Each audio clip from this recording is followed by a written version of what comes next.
J'ai le plaisir d'introduire ce matin les premiers baromètres numériques auxquels nous avons choisi de lui donner les titres « La Nouvelle-Calédonie à l'heure d'Internet ».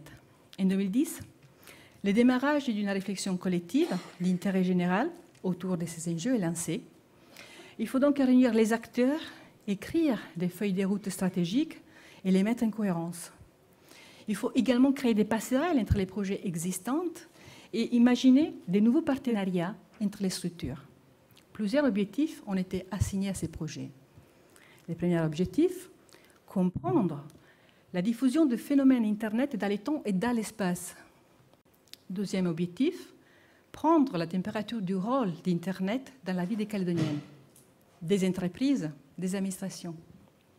Le troisième objectif était d'identifier les nouveaux enjeux actuels et à venir pour des décideurs publics et privés, à la fois en termes d'opportunités, mais aussi en termes de menaces.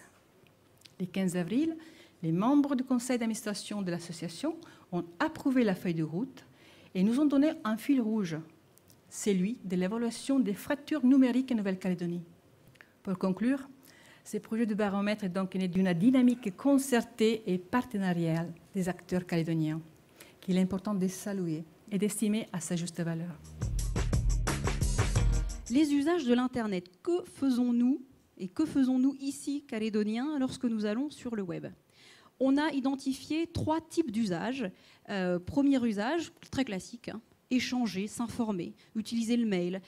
Deuxième type d'usage, apprendre et se divertir. Dernier type d'usage, acheter ou jouer en ligne. Donc ça, c'est vraiment des usages interactifs. Voilà la typologie qu'on a esquissée. 4 types de profils.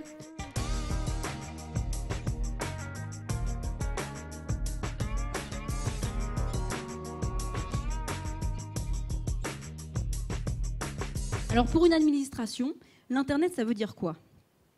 Ça veut dire imaginer ces actions traditionnelles, on va dire classiques, avec une couche informatique, dans tous les domaines d'activité, dans toutes ces compétences. L'objectif pour les administrations, c'est de dire comment j'utilise Internet pour moderniser mon organisation, ma structure, à la fois en interne et à la fois aussi avec mes administrateurs et mes partenaires.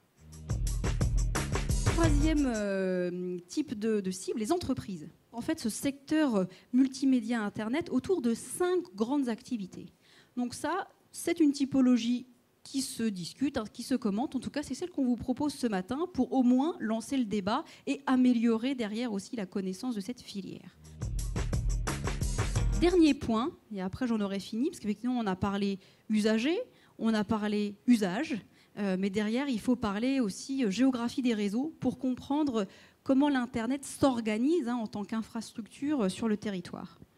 On a aujourd'hui un parc de 42 000 abonnés, donc sur 250 000 Calédoniens. Ça montre qu'il y a à peu près 46% en fait, de la population, donc là c'est en foyer, qui sont abonnés, qui peuvent pratiquer en fait l'Internet grâce à un abonnement par un FAI.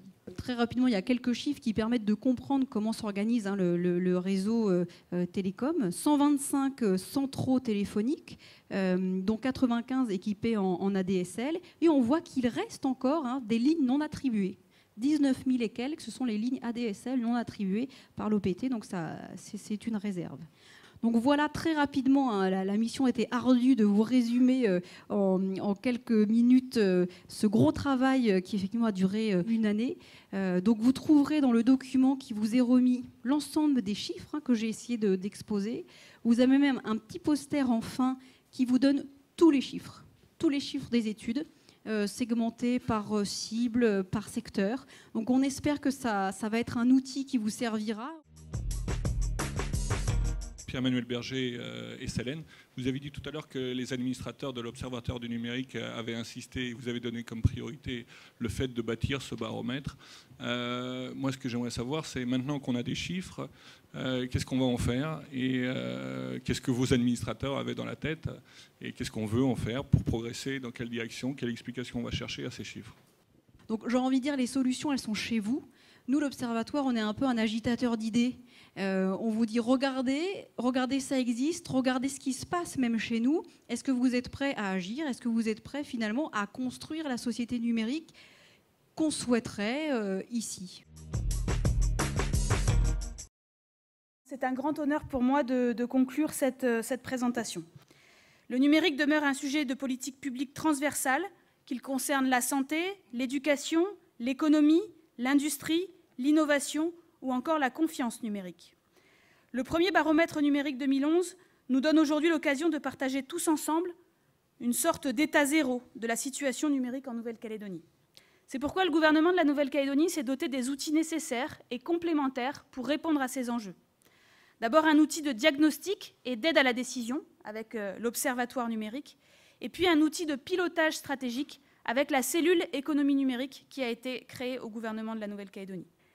Réussir le projet du numérique suppose enfin un modèle d'action partagé autour du lancement de grands schémas de services collectifs. L'éducation, l'administration, l'énergie ou encore la santé. C'est un enjeu essentiel pour la Nouvelle-Calédonie dans la perspective d'un aménagement et d'un développement que nous voulons harmonieux et durable.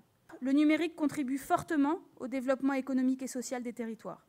Pour autant, il peut aussi être un accélérateur de tensions, voire de fractures numériques, du fait d'insuffisance d'usage ou d'accès si nous n'y prenons pas garde.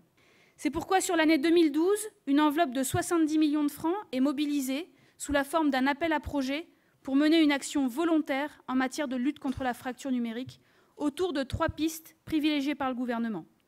Démocratiser l'accès Internet aux parents et aux enfants, favoriser le soutien scolaire et enfin favoriser l'accès des personnes les plus fragiles aux outils de télécommunication.